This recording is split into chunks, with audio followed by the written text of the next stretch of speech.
नमस्कार दोस्तों, स्वागत है आप सभी का इलेक्ट्रिकल इंजीनियरिंग इन हिंदी में। आज के इस वीडियो में हम लोग देखेंगे नेटवर्क थ्योरी का ऑब्जेक्टिव क्वेश्चन का ये पार्ट 7 होने वाला है। तो चलिए शुरू करते हैं। तो देखिए हमारे पास पहला क्वेश्चन है, determine the value of current I3 in ampere for the given diagram below. यानी नीचे तो दिया गया फिगर है उससे हमें क्या है I3 की वैल्यू निकालनी है। तो देखिए इस ऐसे तरह के क्वेश्चन में क्या करते हैं, ये जो नोड दिख रहा है यहाँ पे क्या है केसीएल लगाते हैं। तो लिखेंगे क्या, अप्लाइंग केसीएल। ठीक है, अप्लाइंग केसीएल। तो ये चीज़ें आपको लिखना नहीं है, आपको बस चीज़ें समझना है। ठीक है, sum of incoming current is incoming currents is equal to sum of outgoing currents। तो किसी भी नोड पे क्या है, जितना करंट आती हैं उसका सम कर लीजिए और जितना करंट उस नोड से जाती हैं उसका सम कर लेंगे। तो ये क्या है, इसमें जो है जो अननोन वैल्यू होगी वो हमें मिल जाएगी। ठीक है, यहाँ पे देखिए ये जो है I2 यहाँ आ रहा है और ये I1 भी यहाँ आ रहा है। तो देखिए 4 + 3 ये आपका इनकमिंग करंट हो गया। अब देखिए आउटगोइंग कितना है, ये भी आउटगोइंग है, ये भी आउटगोइंग है, ये भी आउटगोइंग है। तो आउटगोइंग करंट लिखते हैं आपका I3। आउटगोइंग करंट क्या क्या हो गया, I3 प्लस में और ये I4 हो गया यानी 5 और प्लस ये 1। तो देखिए यहाँ टोटल 7 हो गया और ये आपका टोटल जो है 6 हो गया। यानी I3 की वैल्यू कितनी आ जाएगी, 7 - 6 यानी 1 एम्पियर। 1 एम्पियर जो है आपका I3 की वैल्यू आ जाएगी। हमारा ऑप्शन ए सही हो जाएगा। ठीक है, बढ़ते हैं नेक्स्ट क्वेश्चन की तरफ। ये देखिए इसमें पूछा है, which of the following statement is true. इनमें से कौन सा स्टेटमेंट जो है वो सही दे रखा है। ठीक है, तो देखिएगा, the current always flows in the direction of flow of current. तो ये गलत है, जिधर जो है इलेक्ट्रॉन फ्लो करते हैं उसके अपोजिट डायरेक्शन में करंट फ्लो करता है। तो ये बात गलत दी गई है। The current always flows opposite to the direction of flow of electron. तो ये बात सही दे रखी है। जो करंट है वो जो इलेक्ट्रॉन फ्लो करते हैं जिस डायरेक्शन में, उसके जो है अपोजिट डायरेक्शन में करंट फ्लो करता है। सी देखिए, the current always flows from negative terminal to positive terminal. तो ये गलत है। जो है करंट जो होता है वो पॉजिटिव टर्मिनल से नेगेटिव टर्मिनल की ओर फ्लो करता है। The electron always flow from positive terminal to negative terminal. तो इलेक्ट्रॉन जो है नेगेटिव टर्मिनल से पॉजिटिव टर्मिनल की ओर फ्लो करता है। तो ये भी बात गलत हो जाएगी। तो देखिएगा, जैसे मान लीजिए कोई ये आपके पास ये बैटरी है। तो बैटरी में जो ये बड़ा वाला प्लेट होता है वो पॉजिटिव होता है। यहाँ मान लीजिए कोई रेजिस्टर लगा दिया हमने। ठीक है, तो जो करंट फ्लो करेगा वो जो है बैटरी के पॉजिटिव टर्मिनल से करंट फ्लो करता है।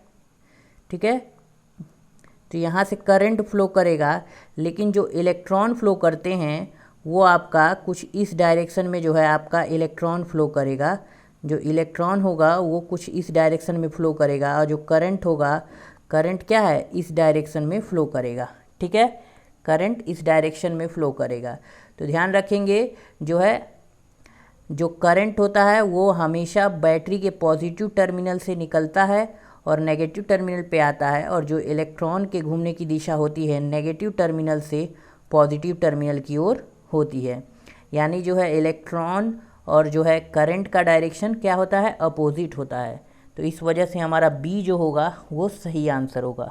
नेक्स्ट देखते हैं, which of the following expression explain the Kirchhoff current law. तो किरचॉफ करंट लॉ क्या होता है, तो देखिएगा किरचॉफ करंट लॉ क्या कहता है, the algebraic sum of meeting at the junction, the algebraic sum of all the currents meeting at a junction is equal to 0। यही तो कहता है the algebraic sum of all the currents meeting at a junction or node is equal to 0। ठीक है, तो इसमें देखिए ये क्या होगा, ये जो सिंबल है ये क्या है, समेशन का सिंबल है। ठीक है, तो जो भी जो अलजेब्रिक सम होगा मीटिंग एट द जंक्शन या नोड पे वो क्या होगा, 0 के बराबर होगा। इस वजह से इसका आंसर जो है ए वाला हो जाएगा। ठीक है, नेक्स्ट देखते हैं, determine the value of current in ampere drawn from the voltage source for the circuit given below. ठीक है, नीचे दिया गया है, हमें क्या निकालना है, करंट इस बैटरी से कितना करंट ड्रॉ होगा वो हमें निकालना है। तो देखिएगा एक वोल्टेज सोर्स है और बहुत सारे रेजिस्टेंस कनेक्ट किए गए हैं। ठीक है, तो सबसे पहले क्या करते हैं, इन रेजिस्टेंस का इक्विवेलेंट निकाल लेते हैं। तो फिर जो है वोल्टेज हमको ऑलरेडी पता है तो करंट हम निकाल सकते हैं। तो देखिएगा ये जो 4 ओम और ये 4 ओम कैसे हैं, ये पैरेलल में हैं, तो इनका जो इक्विवेलेंट कितना आ जाएगा, 2 ओम आ जाएगा, R/2।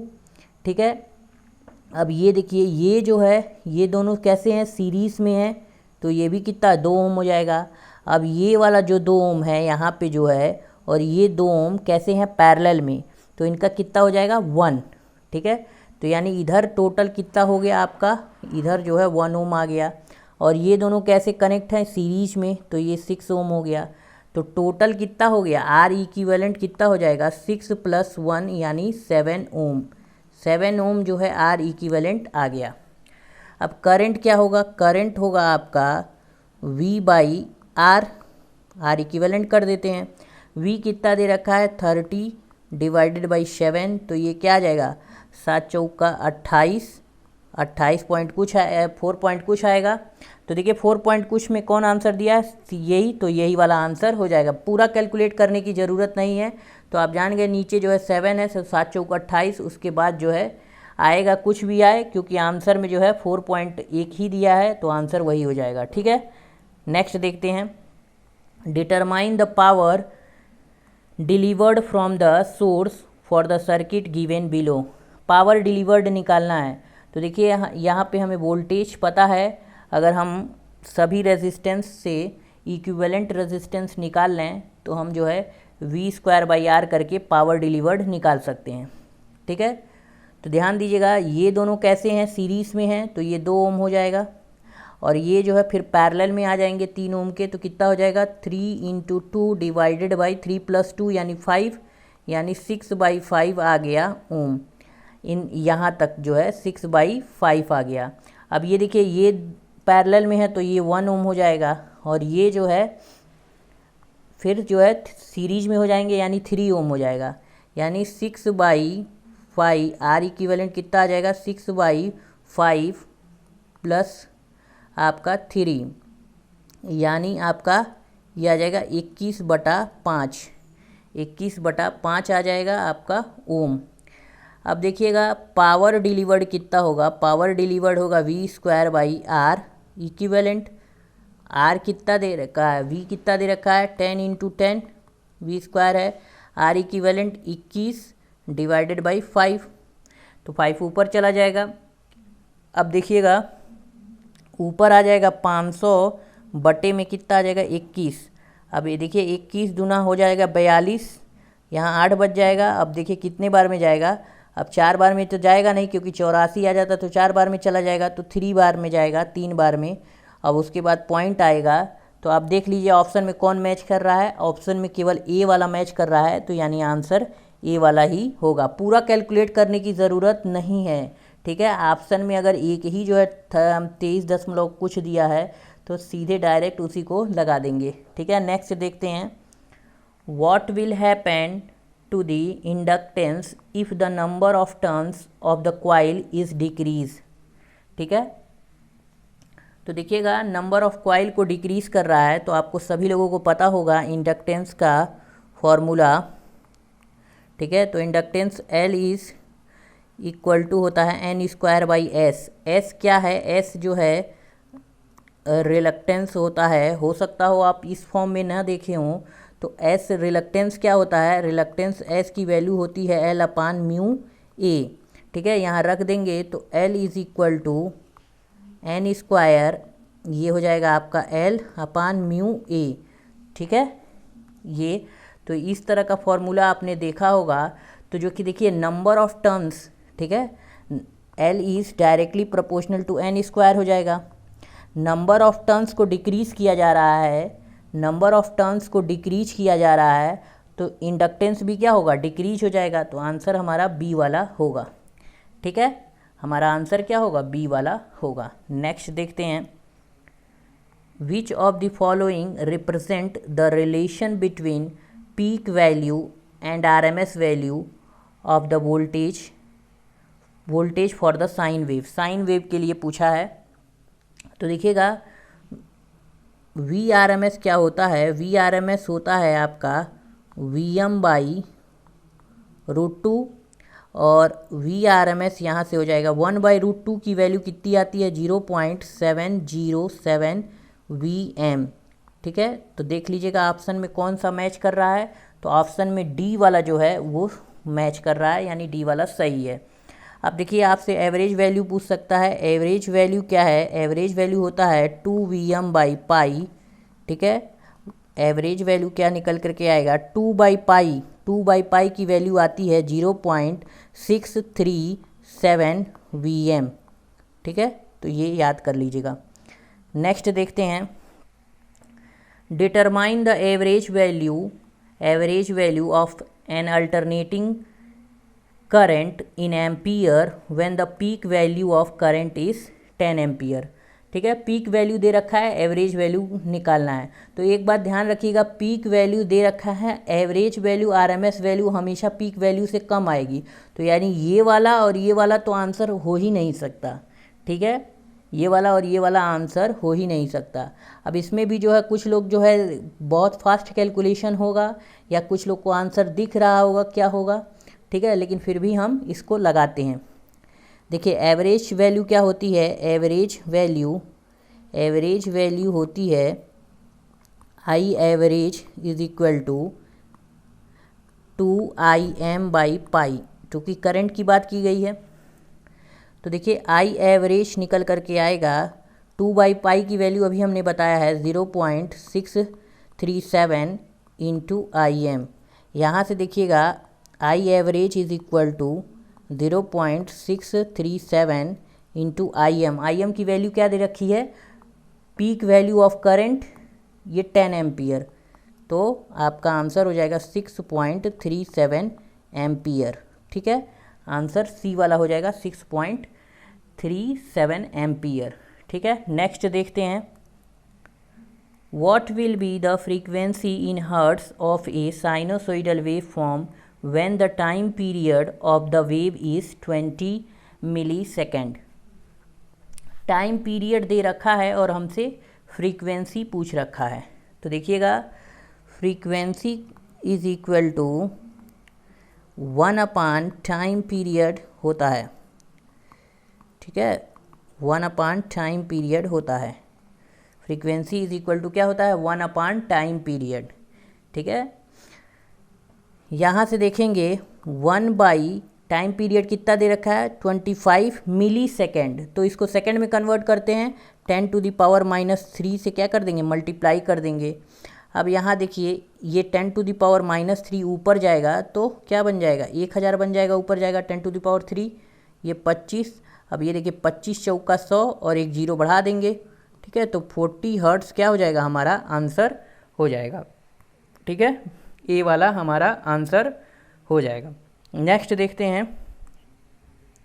Potential difference is measured in. तो पोटेंशियल डिफरेंस किस में मेजर करते हैं? वोल्ट में।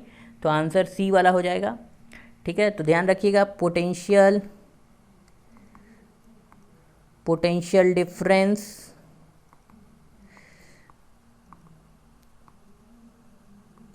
ठीक है। वोल्टेज, ईएमएफ, ये सारे का जो यूनिट है, यूनिट जो होता है वो क्या होता है, वोल्ट ही होता है। ठीक है, ध्यान रखेंगे इस चीज़ को। सारा का यूनिट क्या होता है, पोटेंशियल का यूनिट क्या होता है, वो भी वोल्ट होता है। वो पोटेंशियल डिफरेंस का भी यूनिट क्या है, वोल्ट होता है। वोल्टेज का यूनिट क्या होता है, वोल्ट होता है। वोल्टेज डिफरेंस का यूनिट क्या होता है, वोल्ट होता है। ईएमएफ का यूनिट क्या होता है, वोल्ट होता है। देखिए, पोटेंशियल किसी एक पॉइंट का होता है, ठीक है, किसी एक पॉइंट का होता है, बट जो पोटेंशियल डिफरेंस है, डिफरेंस बिटवीन टू पॉइंट्स, दो पॉइंट्स के बीच में पोटेंशियल का जो डिफरेंस होता है वो पोटेंशियल डिफरेंस होता है। ठीक है। अब देखिए, वाट की बात करें तो वाट किसका है, पावर की यूनिट होती है वाट। और जो जूल है, जूल किसकी यूनिट होती है, एनर्जी की यूनिट होती है जूल। और एम्पियर आप सभी लोगों को पता होगा, करंट का यूनिट जो होता है वो एम्पियर होता है। ठीक है, नेक्स्ट देखते हैं। Which of the following statement is true about the resistance of a conductor. Resistance of a conductor does not depend upon the length. Length पे डिपेंड नहीं करता है, तो ये बात जो है गलत दे रखी है। R is equal to rho L by A होता है, तो यहाँ से देखिए रेजिस्टेंस के डायरेक्टली प्रोपोर्शनल है, तो ये बात तो बिल्कुल गलत दी रखी है। Resistance of a conductor does not depend on material. ठीक है, मटीरियल पे डिपेंड करता है, क्योंकि इसमें देखिए रेजिस्टिविटी भी आ रही है, तो जो है रेजिस्टिविटी जो है मटेरियल पर डिपेंड करता है, तो रेजिस्टेंस जो है वो भी क्या करेगा, मटेरियल पे डिपेंड करेगा। ठीक है, अब देखिए ये भी गलत हो गया। Resistance of a conductor does not depend on temperature. Temperature पर डिपेंड नहीं करता है, तो ये भी बात गलत है। जो रेजिस्टेंस होता है आपने पढ़ा होगा, R is equal to R naught 1 plus alpha delta T. ठीक है, तो आप देख सकते हैं जो रेजिस्टेंस है वो आपका क्या है, टेम्परेचर पर भी डिपेंड करता है, तो ये भी बात गलत हो गई। 3 जो है गलत हो गए हैं, इसका मतलब चौथा हमारा सही है। ठीक है, और चौथा सही ही दिया है। Resistance does not depend on pressure. Pressure यानी दाब पे जो है रेजिस्टेंस डिपेंड नहीं करता है, तो आंसर हमारा डी हो जाएगा। नेक्स्ट देखते हैं। In series combination of the resistance the current through each resistance is. ठीक है, तो ध्यान रखेंगे ये क्या दे रहा है। कभी कभी जो है ऐसे क्वेश्चन को आप जो है इग्नोर कर देंगे, बहुत ये जो है कठिन बन सकता है, क्योंकि देखिए सीरीज कॉम्बिनेशन दे रखा है ना, तो आप जो है सीरीज का बेसिक क्या है, सीरीज में करंट सेम होता है। ठीक है, तो ज़्यादा दिमाग लगाएंगे तो आंसर गलत कर जाएंगे। ठीक है, तो ध्यान रखेंगे सीरीज कॉम्बिनेशन में क्या होता है, करंट सेम होता है। जो है पैरेलल कॉम्बिनेशन में वोल्टेज सेम होता है। मान लीजिए ये R1 है, ये आपका R2 है। ठीक है, ये हमारा वोल्टेज सोर्स हो गया। ठीक है, ये प्लस ये माइनस, ये यहाँ से कोई प्लस से निकलेगा करंट, यहाँ एंटर किया तो इस R1 में भी जो है करंट क्या है, आई जाएगा। इस R2 में भी जो है करंट आई ही जाएगा। तो यानी सीरीज कॉम्बिनेशन में क्या है, करंट सेम होता है सभी रेजिस्टेंस में। ठीक है, और इसी प्रकार जो पैरेलल में है वोल्टेज सेम होता है, तो इस चीज़ को ध्यान रखेंगे। नेक्स्ट देखते हैं। Siemens is the SI unit of. ठीक है, सीमेंस किसका SI यूनिट है, तो सीमेंस याद रखेंगे कंडक्टेंस का SI यूनिट जो है सीमेंस है। रेजिस्टेंस का SI यूनिट क्या होता है, ओम होता है। और जो है कंडक्टेंस का सीमेंस या इसी को जो है महो भी बोला जाता है। ठीक है, ध्यान रखेंगे। कैपेसिटेंस का यूनिट क्या है, तो कैपेसिटेंस का यूनिट होता है फैराड। और जो है इंडक्टेंस का यूनिट क्या होता है, हेनरी। ध्यान रखेंगे इस चीज़ को। ठीक है, नेक्स्ट देखते हैं। Determine the conductance in mho of a conductor when the value of current that flows through the conductor is 2 ampere and the potential difference between the ends of the conductor is 40 volt. तो यहाँ हमें conductance निकालना है। Conductance का मतलब होता है G से रिप्रेजेंट करते हैं रेजिस्टेंस को R से रिप्रेजेंट करते हैं, कंडक्टेंस को G से रिप्रेजेंट करते हैं। G इज इक्वल टू होता है I/V और रेजिस्टेंस जो होता है वो क्या होता है V/I होता है, और कंडक्टेंस इसका उल्टा होता है तो I/V जो है कंडक्टेंस होता है। ठीक है, तो I कितना दे रखा है 2 एम्पियर और जो है वोल्टेज कितना दे रखा है 40, और ये क्या आ जाएगा 1/20 यानी 0.05 आपका महो आंसर आ जाएगा, या इसी को जो है सीमेंस भी बोल सकते हैं। ठीक है, ये वाला बी वाला हमारा आंसर हो जाएगा। आप यहाँ रेजिस्टेंस निकाल लीजिए और रेजिस्टेंस को उल्टा कर देंगे तो भी आपको कंडक्टेंस मिल जाएगा। ठीक है, नेक्स्ट देखते हैं। What will be the value of equivalent capacitance if 3 capacitors having the capacitance C are connected in series? ठीक है, 3 कैपेसिटर हैं, ठीक है, सभी की वैल्यू दे रखी है C। ठीक है, सभी की वैल्यू क्या दे रखी है C दे रखी है, और हमसे पूछ रहा है इक्विवेलेंट कैपेसिटेंस क्या होगा। ठीक है, ध्यान रखेंगे जब भी सीरीज में जो है कनेक्ट होते हैं n जो है कैपेसिटेंस कनेक्ट हो सीरीज में तो उनका डायरेक्ट फार्मूला क्या होता है C/N। ठीक है, यहाँ N की जगह 3 है तो 3 आंसर हो जाएगा। 3 कैपेसिटर हैं तो C/3, 4 कैपेसिटर होते C/4, 5 होते तो C/5, 10 होते तो C/10, 20 होते तो C/20। ठीक है, ध्यान रखेंगे इस चीज़ को। ठीक है, नेक्स्ट देखते हैं। Determine the resistance in ohm of a 14 metre long circular wire when the diameter and the conductivity of the wire 0.6 metre and the 12 mho per metre respectively. तो ध्यान दीजिएगा, ये अच्छा क्वेश्चन है। आपने पढ़ा होगा R is equal to ρL/A, और आप सभी लोगों को पता होगा जो रो है रेजिस्टिविटी इज इक्वल टू 1/σ। यही क्या होता है कंडक्टिविटी होता है। सिग्मा क्या है, सिग्मा होता है आपका कंडक्टिविटी। ठीक है, कंडक्टिविटी, और रो क्या है रेजिस्टिविटी। तो यहाँ से देखेंगे, यहाँ से R is equal to L/, यहाँ वहाँ सिग्मा रो की जगह क्या लिख सकते हैं 1/σ, तो σA। ठीक है, यहाँ से आप देखेंगे R जो है वो कितना आ जाएगा, L कितना दे रखा है 14 मीटर, ये हो जाएगा आपका। सिग्मा कितना दे रखा है 12, और आपका एरिया निकालेंगे क्रॉस सेक्शन एरिया πr²। ध्यान दीजिएगा यहाँ ये चीज़ जो है ध्यान दीजिए, ये डायामीटर दिया है तो इसको जो है रेडियस निकालेंगे तो 2 से डिवाइड करेंगे यानी 0.3 का स्क्वायर हो जाएगा। ठीक है, तो ये जो है गलती हो जाती है कभी कभी 0.6 ही आप रख देंगे, तो इस चीज़ का बहुत ज़्यादा केयर करिए कि क्या डायामीटर दे रखा है या रेडियस दे रखा है। ठीक है, तो ये जो है 2 से काट देंगे तो यहाँ 7 हो जाएगा, यहाँ 6 हो जाएगा। ठीक है, तो 7 गुणे में कितना हो जाएगा 3। ठीक है, 1/π की वैल्यू हमने रख दिया है 0.318, ये हमने बताया था, आप याद कर लीजिएगा इसको। ठीक है, और यहाँ 6 हो गया। अब ये जो है इसका स्क्वायर करेंगे तो कितना आ जाएगा 0.09। ठीक है, अब देखिए हम ऊपर नीचे जो है 100 से मल्टीप्लाई कर दे रहे हैं तो ये हो जाएगा 31.8, ये नीचे आ जाएगा आपका अब 6 × 9। ठीक है, 6 × 9 क्या हो जाता है, 6 × 9 कितना हो जाएगा। आप देखिए ऊपर 7, पहले ऊपर का गुणा कर लें 7/56, 5 हासिल लगेगा और 7 × 1 = 7 और 5 = 12।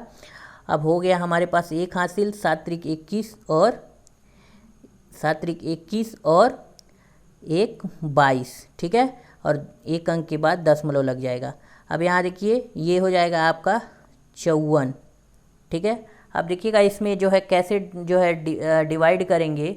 ठीक है, अब देखिए यहाँ से जो है कितना जाएगा, 4 बार में तो चला ही जाएगा, ठीक है, क्योंकि जो है अगर 216 रहता तो चार बार में चला जाता, तो 216 से अधिक है, यानी 4 पॉइंट कुछ ही आंसर आएगा। तो देखिए एक ही ऑप्शन दे रखा है, यानी डी वाला ही हमारा क्या हो जाएगा, सही हो जाएगा, ठीक है। तो कैलकुलेट करने की ज़रूरत नहीं है, ऑप्शन के हिसाब से चलना है, ठीक है। ऑप्शन जितना जल्दी मैच कराएंगे उतना जल्दी सही होगा। नेक्स्ट देखते हैं, what will be the color coding of a resistor when the resistance of the resistor is 50 plus 2%। तो ध्यान रखेंगे, अब देखिए जो है यहाँ 2% है ना, तो आप कलर कोडिंग आपको याद होगा तो आप जो है इसको जो है जल्दी कर पाइएगा, नहीं तो फिर ये नहीं होगा। कलर कोडिंग वाला जो है कार्बन का वो याद होना चाहिए। तो देखिएगा पहले वो मैं बता रहा हूँ, ब्लैक के लिए कितना होता है 0, ब्राउन के लिए कितना होता है 1, ठीक है, रेड के लिए कितना होता है 2, ऑरेंज के लिए कितना होता है 3, ठीक है, येलो के लिए कितना होता है 4, ठीक है, ग्रीन के लिए कितना होता है 5, और ब्लू के लिए कितना होता है, ब्लू के लिए आपका 6 होता है, ठीक है, वायलेट के लिए कितना होता है 7, ग्रे के लिए कितना होता है 8, और वाइट के लिए कितना होता है 9, ठीक है। तो ये चीज़ आपको याद रहेगी तभी इस क्वेश्चन को कर पाइएगा, वरना नहीं हो पाएगा, ठीक है। और ये बहुत ज़रूरी है, क्योंकि ये क्वेश्चन अगर आपको जो है ये चीज़ टेबल याद है तो बिल्कुल एकदम बन जाएगा आसानी से, ठीक है। तो 2% है, तो 2% का टॉलरेंस, ये जो है प्लस माइनस होता है, टॉलरेंस इसको बोलते हैं, यहाँ माइनस होना चाहिए था, ठीक है। तो प्लस माइनस रहेगा, टॉलरेंस ये बताता है कि वैल्यू जो है इसकी 2% या तो कम हो सकती है या 2% बढ़ सकती है। 50 ओम का 2% बढ़ेगा या तो घट जाएगा, ठीक है, इन्हीं के बीच में रहेगा, वही क्या कहलाता है, टॉलरेंस। अब देखिए 2% का टॉलरेंस दे रखा है, मतलब ये जो है लास्ट वाला जो बैंड होगा वो रेड ही होगा, मतलब जो है बी वाला कट गया क्योंकि लास्ट में ब्राउन दे रखा है।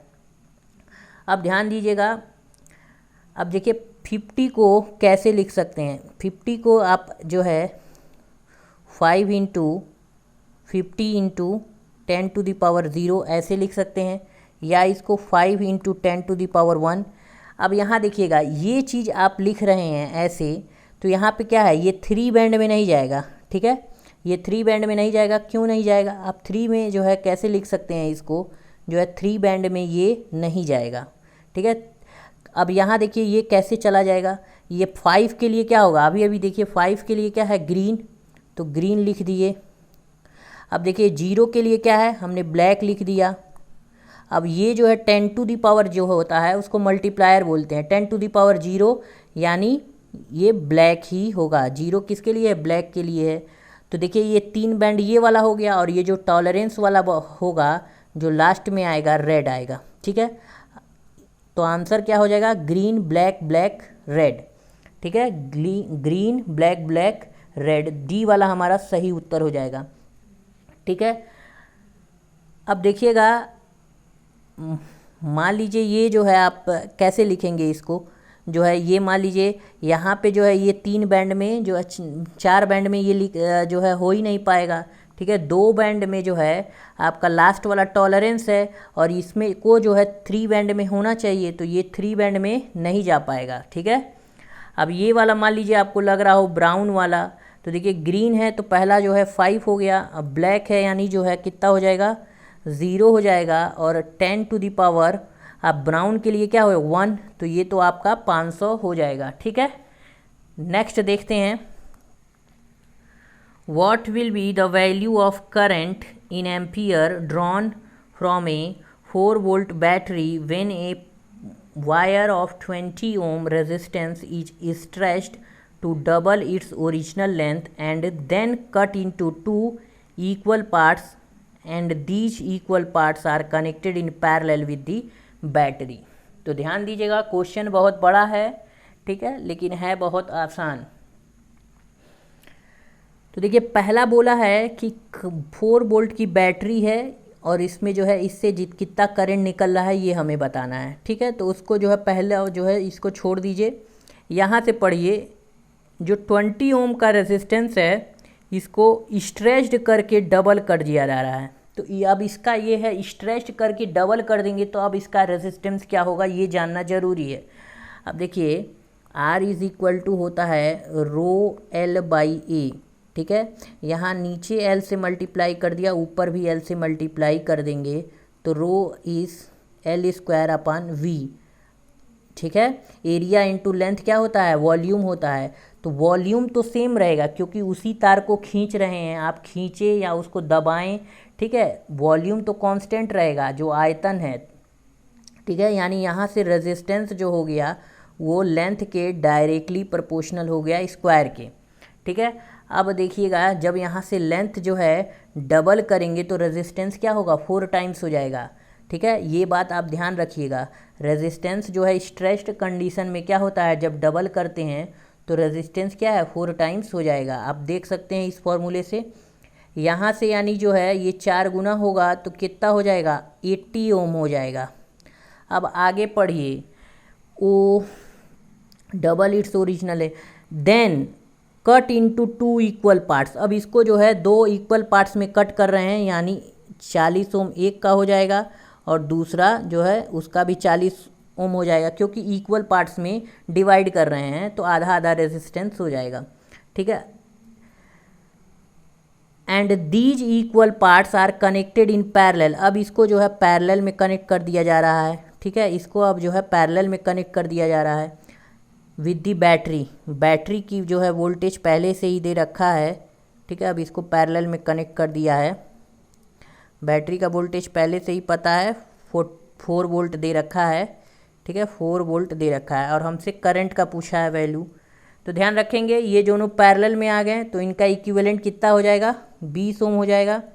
और अब देखिए हमको जो है करंट निकालना है, वोल्टेज और रेजिस्टेंस पता है तो करंट क्या हो जाएगा, V बाई आर। V कितना दे रखा है 4 और R कितना निकाला है 20।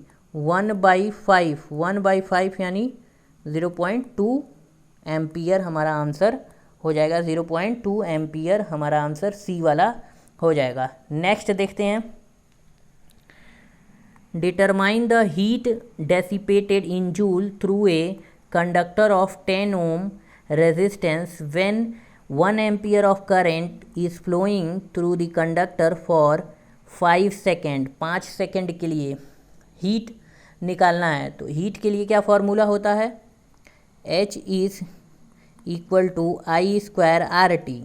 ठीक है, यहाँ से देखेंगे H कितना हो जाएगा, आई स्क्वायर यानी करंट का स्क्वायर, तो 1 का स्क्वायर जो होगा इनटू आपका R कितना दे रखा है 10 दे रखा है, T कितना दे रखा है 5 सेकेंड के लिए। ठीक है, तो ये कितना हो जाएगा 50 जूल।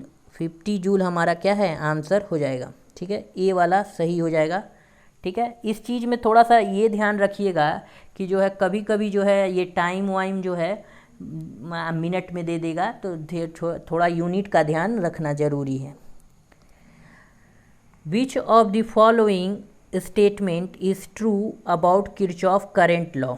ठीक है, तो किरचॉफ करंट लॉ हमने बहुत बार बताया है। देखते हैं, sum of current entering a node is greater than, ये तो गलत है। Sum of entering a node is smaller than the current leaving, तो ये भी गलत है, दोनों बराबर होते हैं। Sum of current entering a node is equal to the sum of current leaving the node, तो ये बात सही लिखी गई है, तो सी वाला सही हो जाएगा। Sum of current entering a node is twice, ये भी सब गलत है। ठीक है, सी वाला हमारा सही हो जाएगा, क्योंकि जितना करंट नोड के जो आते हैं उनका योग और नोड से जितना करंट जाते हैं उनका योग क्या होता है, बराबर होता है। नेक्स्ट देखते हैं, what will be the potential difference in volt between the terminal of a resistor of 8 ohm when the current through the resistor is 3 ampere. ठीक है, रेजिस्टर है 8 ओम का रेजिस्टर है, करंट 3 एम्पियर का दे रखा है, तो बोल रहा है पोटेंशियल डिफरेंस निकालिए, वोल्टेज निकालिए। यहाँ का वोल्टेज कितना होगा ये निकालिए, तो क्या होगा, simply V is equal to I R लगा देंगे। आई कितना दे रखा है, 3 दे रखा है। आर कितना दे रखा है, आर 8 दे रखा है। तो ये हो जाएगा 24 वोल्ट। 24 वोल्ट हमारा क्या हो जाएगा, आंसर हो जाएगा ए वाला। तो फ्रेंड्स आज के लिए इतना ही। वीडियो देखने के लिए बहुत बहुत धन्यवाद।